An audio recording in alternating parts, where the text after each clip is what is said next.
Hi, this is Alex from Groovy Entertainment. Today we got another book on cassette to play for you. Today's book is The Transformer, The Battle for Cybertron for 1986. So let's get started.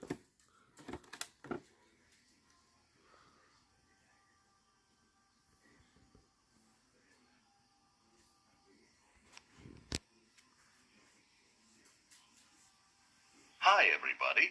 This is your Transformers read-along book. Every time you hear this sound, it means it's time to turn the page in your storybook. Now, if you're ready, we'll begin the battle for Cybertron. Don't forget to turn the page every time you hear the sound. A terrible war between good and evil raged on the planet Cybertron. But this was no ordinary war, and the fighters were not ordinary men. In fact, they were robots. The peaceful Autobots were nearly destroyed by the evil and powerful Decepticons. The Decepticons planned to rule Cybertron and then make war upon the entire universe. But the Autobots fought back. They too were mighty warriors, and they battled bravely. They refused to give up. 1,000 years went by, but the terrible war continued. The damage had become so great that Cybertron was shaken loose from its orbit. It was now hurtling through space, out of control. Soon, it would be smashed to pieces. Optimus Prime, the largest, strongest, and wisest of all the Autobots, wanted to save their world. Who will go with me out into space? He asked the Autobots. I'll go! The smallest of the Autobots cried out. For a little one, Bumblebee, you show great courage, laughed their leader. Then he turned to the others and challenged. Who else among you is as brave as Bumblebee and will join me? Take me, yelled Jazz. I'll go! Called out Prowl. And then all the others shouted that they wanted to go too. When all was ready, the Autobot spaceship soared away from Cybertron to clear a path for their planet through the asteroid belt. But they were not alone. A Decepticon warship was lurking in ambush and attacked. The Decepticons chased them across 1,000,000 miles of space until they were close enough to beam a landing party aboard the Autobot ship. The Autobots were in trouble. Optimus Prime quickly set the controls of the ship so that their vessel would crash at full speed into the sun's third planet, Earth.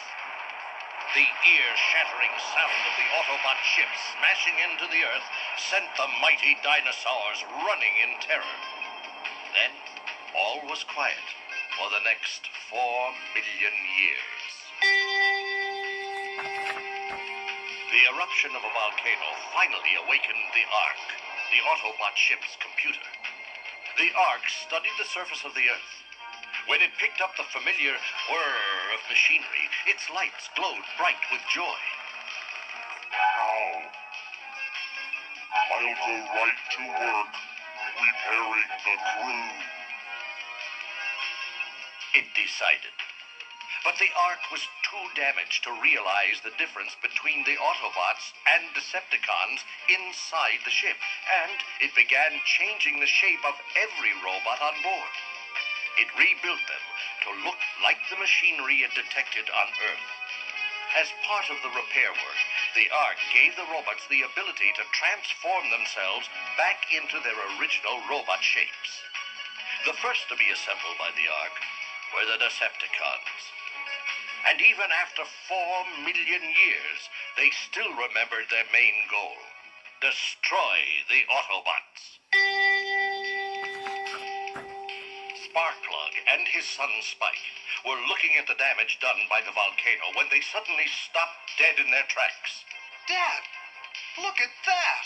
Spike cried, pointing down into a deep crater. What they saw were jet planes flying out of a strange, battered spaceship. the jets landed on the far side of the crater and transformed themselves into huge, frightening robots. Hide behind that boulder. Sparkplug said, pushing his son towards safety. It doesn't take a genius to know that something weird is going on here. While Sparkplug and Spike watched, the Decepticons gathered in battle formation and aimed their combined firepower at the ship with the Autobots still inside. But as they were about to fire, the Ark sensed the danger. Better put up the defense shield. It said to itself. When the blast was deflected, the Ark blinked its lights and sighed. That was just in time.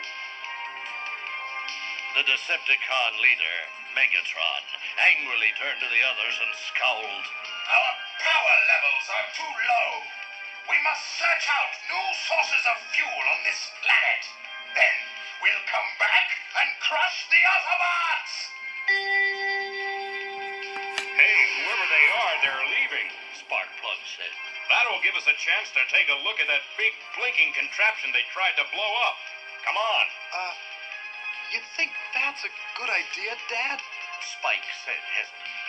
You ever see a machine I didn't understand? Sparkplug demanded. I didn't get the name Sparkplug for nothing, boy. Come on, it's time you had a little adventure. A little adventure? Spike cried. With what we just saw? Are you kidding? As they came up to the Autobot ship, a little yellow Volkswagen rolled down to meet them. Look out! Yelled Sparkplug as he grabbed his son and pulled him out of the way. There's nobody driving that thing. The little VW stopped immediately. What are you? It asked in a thin, squeaky voice. Sparkplug looked around for the voice. It's the car, Dad. Spike said. It's talking to us. Realizing Spike was right, Sparkplug explained. We're humans. What are you? I'm an Autobot.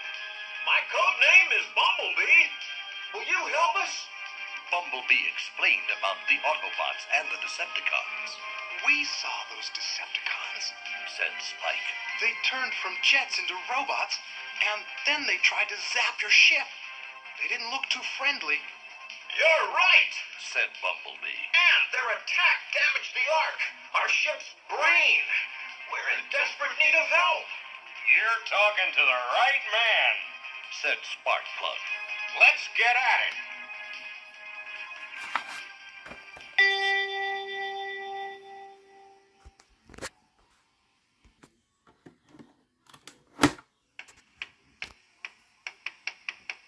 Sparkplug had never seen machines like these before, but he fiddled with them until the wreckage of the Autobots formed into a fleet of cars and trucks. Optimus Prime gave the signal, and suddenly Sparkplug and Spike were surrounded by gigantic robots. One Jeep, though, didn't take part in the transformation. Optimus Prime said, That's Hound. We need him to ride out over this rough ground. We have to find a source of power or we'll never survive on your world. Hey, if you're looking for power, suggested Sparkplug, you won't have to go far. We're sitting right next to a volcano. You can tap into that underground power. We better get home, Dad, Spike said. You are our friends, said Optimus Prime simply. Hound, take them home. On the way home, just outside their city of Kimball, they spotted the Decepticons swooping down into a nuclear power plant. A second later, the lights in Kimball went out. The Decepticons had drained all the power. Hound knew he should get back to warn the other Autobots. Spike sensed Hound's problem. I think I need just a little more adventure today, he said. Hear that, Hound? Said Sparkplug. That means you better turn around and race back to base. And hurry. Hound zoomed like a race car over miles of bumpy hills. There wasn't much time. The Decepticons would soon be finished with the nuclear power plant, and then they'd head straight for the Autobots. But they made it. Hound gave his warning to the others, and then Optimus Prime announced their strategy. We must use the element of surprise. He said, The Decepticons don't know what form we've taken. Let them come here and attack, but we won't be here. The Ark will defend the ship. We'll draw them into a trap where they least expect us. He turned to Bumblebee and ordered, You take Sparkplug and Spike and keep them out of danger. If any of the Decepticons try to outmaneuver us, warn us by flashing your headlights 3 times. Yes, sir! Now, said Optimus. let's go. The Autobots formed a long convoy and rolled out of the mountains and down into the desert darkness. Later that night, the Decepticons attacked the empty Autobot ship. The Ark's shields were up and at full strength. The force of the Decepticon blasts bounced off and did no damage. Megatron just had to know he'd been fooled into attacking an empty position. He turned and called out, Soundwave, come here. Tune in the inside of the ship. Tell me if the Autobots are hiding inside. Soundwave quickly turned into his earthly form and probed the Autobot vessel. Only the ship's brain is there. He reported as the lights twinkled on board. But it's laughing at us. We'll see who laughs last. Megatron growled. They're trying to outsmart us, but they won't. We'll split up. Half will circle north to south, the other half south to north. And then, when we find them, we'll have them trapped between us. As the sun rose over the desert, the Autobot convoy spotted the Decepticons. But the jets screaming toward them from the south only saw a long line of cars down below. Let me at them. The red Porsche codenamed Cliffjumper shouted. Wait for my signal. Ordered Optimus Prime. Soon, the jets would be right on top of them. Hold on. Now! The line of cars suddenly transformed itself into massive Autobot robots with their weapons aimed up into the sky. Fire! Came the command. The Decepticons were completely fooled. We've got them this time. Shouted the Autobots. But Optimus Prime wasn't so sure. This seemed too easy, and it worried him. From half a mile away, Bumblebee, Sparkplug, and Spike watched the battle. Oh, no! Cried Bumblebee. They're coming from the other direction, too. Give the signal, said Sparkplug. Bumblebee blinked his headlights 3 times, over and over. I don't think they see it. Spike said in a shaky voice. Sparkplug slapped his forehead. You're right. The sun is right behind us, and it must be blinding them. Spike looked up at his father and said, I'm about to have more adventure, right? Just a little, his father teased. Okay, let's go, Bumblebee. Bumblebee, Sparkplug, and Spike got there with their warning with just seconds to spare. Optimus ordered his troops to form a circle, and a moment later, the battle exploded over the entire desert sky. The Decepticons were at full force, and it was Starscream, firing his null ray rifle, who did the most damage. He struck Optimus Prime, short-circuiting him. With their leader out of action, the Autobots started to panic. The Decepticons surged forward, sensing victory. Meanwhile, Sparkplug was digging inside Optimus Prime's body and doing some very fast tinkering. Suddenly, Optimus snapped back on, as good as new. The Autobots took heart from the return of their leader, and the tide of battle turned.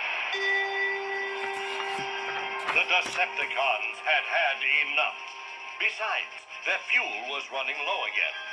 Megatron picked himself up off the desert floor and signaled the retreat.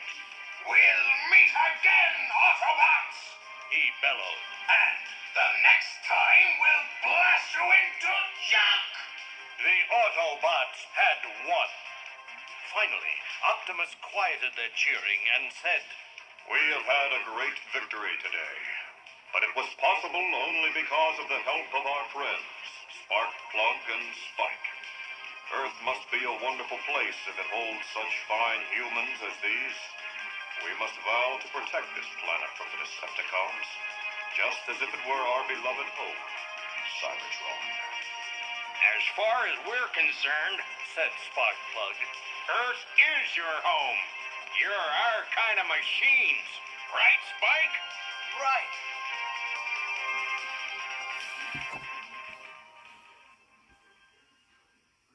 So that was the Transformers, The Battle for Cybertron from 1986. So please like, subscribe, share, and comment, and have a groovy day. In our next book is The Transformers Jaws of Terror